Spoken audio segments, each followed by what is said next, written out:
السلام علیکم۔ Daily golf Urdu میں خوش آمدید۔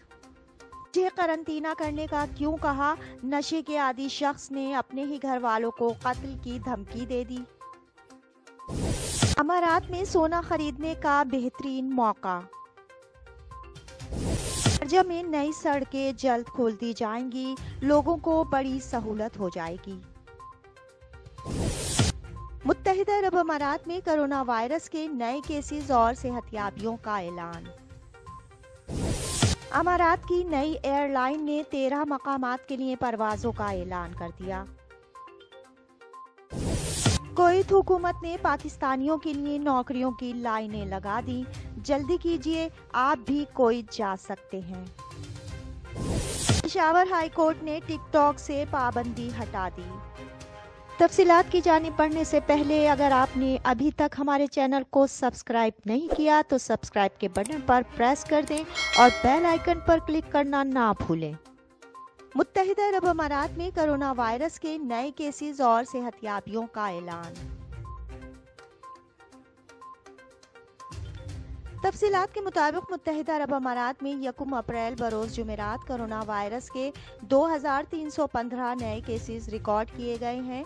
متحدہ عرب امارات کی وزارت صحت کی جانب سے جاری اعداد و شمار کے مطابق بتایا گیا کہ متاثرین کی مجموعی تعداد 4,63,759 تک جا پہنچی ہے۔ پچھلے 24 گھنٹوں میں 2435 افراد اس مرض کو شکست دینے میں کامیاب ہوئے۔ اس وبائی مرض سے 4,47,790 افراد اب تک صحت یاب ہو چکے ہیں۔ ترجمان نے کہا کہ آج کورونا سے مزید 2 اموات ہوئی ہیں۔ مہلک وائرس سے مرنے والوں کی تعداد 1499 ہو گئی ہے۔ مجھے قرنطینہ کرنے کا کیوں کہا؟ نشے کے عادی شخص نے اپنے ہی گھر والوں کو قتل کی دھمکی دے دی۔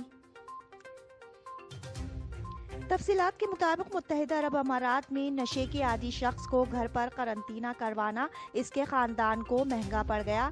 نشے کی لت میں مبتلا شخص نے نشہ نہ ملنے پر اپنے خاندان کو قتل کی دھمکیاں دینا شروع کر دیں۔ ابوظہبی پولیس کو ایک کال موصول ہوئی جس میں ایک والدہ نے شکایت کی کہ ان کا بیٹا نشہ نہ ملنے پر انہیں قتل کرنے کی دھمکیاں دے رہا ہے۔ شکایت موصول ہونے پر پولیس فوراً حرکت میں آئی اور نوجوان کو چاقو سمیت گرفتار کر لیا۔ پولیس کو نوجوان کے کمرے سے منشیات کے شواہد ملے جس کا بعد ازاں نوجوان نے تفتیش میں بھی اعتراف کر لیا۔ عدالت نے نوجوان کو اپنے ہی خاندان کے افراد کو جان سے مارنے کی دھمکی دینے پر 2 سال قید کی سزا سنائی ہے، جبکہ نشے کی حالت میں گاڑی چلانے پر 20,000 درہم جرمانہ بھی عائد کیا گیا ہے۔ اس کے علاوہ نوجوان کا ڈرائیونگ لائسنس بھی 1 سال کے لیے ضبط کیا جا رہا ہے، جبکہ اس کی دوبارہ تجدید بھی نہیں کی جائے گی۔ پشاور ہائی کورٹ نے ٹک ٹاک سے پابندی ہٹا دی۔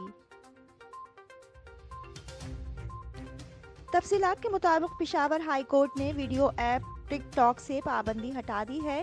عدالت نے پاکستان ٹیلی کمیونیکیشن کو ہدایت کی ہے کہ وہ فحش مواد ہٹانے کے لیے اقدامات کرے۔ سماعت کے دوران چیف جسٹس نے کہا کہ اچھے اور برے میں تفریق کرنے کا نظام ہونا چاہیے۔ پی ٹی اے ایکشن لے گی تو ایسے ویڈیوز اپلوڈ نہیں ہوا کریں گی۔ عدالت نے پی ٹی اے کو غیر اخلاقی مواد رکھنے کے لیے مزید اقدامات کرنے کا حکم دیا ہے۔ عدالت نے حکم دیا ہے کہ ٹک ٹاک پر غیر اخلاقی مواد اپلوڈ نہیں ہونا چاہیے۔ عدالت کو بتایا گیا کہ ٹک ٹاک کی انتظامیہ کے ساتھ دوبارہ مسئلے کو اٹھایا ہے۔ ٹک ٹاک نے فوکل پرسن ہائر کیا ہے۔ خیال رہے کہ 11 مارچ 2021 کو پشاور ہائی کورٹ نے ٹک ٹاک ایپ پر پابندی لگائی تھی۔ امارات میں سونا خریدنے کا بہترین موقع۔ تفصیلات کے مطابق پچھلے 10 روز میں سونے کی قیمتیں بہت زیادہ ہو گئی ہیں۔ متحدہ عرب امارات میں کچھ عرصے قبل سونے کی قیمتوں میں بہت زیادہ اضافہ ہو گیا تھا، جس کی وجہ سے لوگوں کے لیے اس کی خرید مشکل ہوتی جا رہی تھی۔ تاہم اب آپ کے پاس سونا خریدنے کا سنہری موقع ہے۔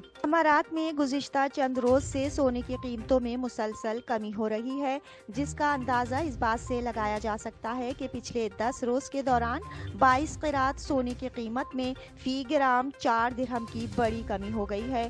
22 مارچ کو 22 قیرات کے 1 گرام سونے کی قیمت 197.25 درہم تھی، جو 31 مارچ تک کم ہو کر 191.75 درہم ہو گئی ہے۔ مارچ کے مہینے سے ہی سونے کی قیمتوں میں تھوڑی تھوڑی گراوٹ شروع ہو گئی تھی، جو آخری 10 روز کے دوران خاصی کم ہو گئی۔ اس وقت جیولرز کی جانب سے 22 قیرات کا 8 گرام یا ایک سونے کا ٹکڑا 32 درہم تک سستا ہو چکا ہے۔ اس کا مقصد شہر کو ترقی دینا اور لوگوں کو آمد و رفت میں سہولت دینا ہے۔ Sharjah roads and transport authority SRTA کے چیئرمین یوسف صالح السویجی کا کہنا ہے کہ نئے روڈز اور پارکنگ ایریاز سے مویشیوں کی اس منڈی میں لوگوں کی بڑی تعداد کا آنا ممکن ہو جائے گا۔ SRTA کے روڈز پروجیکٹس ڈپارٹمنٹ کی ڈائریکٹر فاطمہ القدبی نے کہا ہے کہ ان نئے روڈز کا network Sharjah Alzaid road, Emirates road اور سجا انڈسٹریل ایریا کو جانے والی متعدد سڑکوں سے منسلک ہے۔ ان نئی روڈز کی تعمیر سے عام لوگوں، لائف اسٹاک ٹریڈرز اور ٹرانسپورٹ ٹریڈ سے وابستہ ہزاروں افراد کا بہت سا قیمتی وقت اور اخراجات بچ جائیں گے۔ امارات کی نئی ایئر لائن نے 13 مقامات کے لیے پروازوں کا اعلان کر دیا۔ تفصیلات کے مطابق ابوظہبی کی اس نئی فضائی کمپنی ویز ایئر نے اپنی سروس کے آغاز کے پہلے سال میں 10 لاکھ مسافروں کو اٹھانے کا اعلان کیا ہے۔ نئی فضائی کمپنی کے مینیجنگ ڈائریکٹر قیس وان شائخ نے العربیہ نیوز سے گفتگو کرتے ہوئے بتایا ہے کہ ویز ایئر ابوظہبی 11 ممالک کے 13 مقامات کے لیے پروازیں چلائے گی، لیکن اس کا انحصار کرونا وائرس کو پھیلنے سے روکنے کے لیے عائد کردہ پابندیوں کے خاتمے سے ہے۔ ویز ایئر ابوظہبی ADQ اور ویز ایئر ہولڈنگز کا مشترکہ منصوبہ ہے۔ یہ جنوری میں قائم کی گئی تھی۔ وان شائخ کے بقول کرونا وائرس کی وبا کے دوران میں ایک نئی فضائی کمپنی کا قیام ایک منفرد آئیڈیا تھا، کیونکہ اس مہلک وبا کے تعلق سے عائد کردہ پابندیوں کے نتیجے میں شہری ہوابازی کی صنعت سب سے زیادہ متاثر ہوئی ہے۔ تاہم ان کا کہنا ہے کہ بحرانی صورتحال میں بالعموم بعض نئے اور غیر متوقع مواقع پیدا ہوئے ہیں۔ کویت حکومت نے پاکستانیوں کے لیے نوکریوں کی لائنیں لگا دیں، جلدی کیجیے، آپ بھی کویت جا سکتے ہیں۔ تفصیلات کے مطابق کویت نے سال 2011 میں پاکستانیوں پر روزگار کے سلسلے میں کویت آنے پر پابندی عائد کی تھی، جس پر حکومت اور ساری قوم کو تشویش تھی۔ حکومتی سطح پر بھی بارہا اس بات کا اظہار کویتی حکومت سے کیا گیا تھا، تاہم اب کویتی وزیر داخلہ نے گزشتہ ماہ پاکستان کا دورہ کیا، جس میں ان کی ملاقات وزیر اعظم عمران خان سے ہوئی۔ کویتی وزیر داخلہ نے عمران خان سے ملاقات میں پاکستانیوں کے لیے روزگار کے مواقع فراہم کرنے میں اپنا کردار ادا کرنے کے عزم کا اظہار کیا تھا۔ اب کویتی وزارت صحت نے بیان جاری کیا ہے کہ ایسے پاکستانی جو شعبہ طب سے تعلق رکھتے ہوں، ان کی مملکت میں اشد ضرورت ہے۔ وزارت صحت نے ایک اشتہار جاری کیا ہے، جس میں صرف پاکستانی ڈاکٹرز اور طبی عملے کی اسامیوں کا اعلان کیا گیا ہے۔ اشتہار میں کہا گیا ہے کہ ایسے افراد جو شعبہ طب سے وابستہ ہیں اور ان کی عمر 45 سال سے کم ہے اور ان کے پاس اپنے شعبے میں کم از کم 5 سال کا تجربہ موجود ہے، تو ایسے افراد کو مملکت ڈھونڈ رہی ہے۔ اب تک کے لیے اتنا ہی۔ اگلے بلیٹن تک کے لیے خدا حافظ۔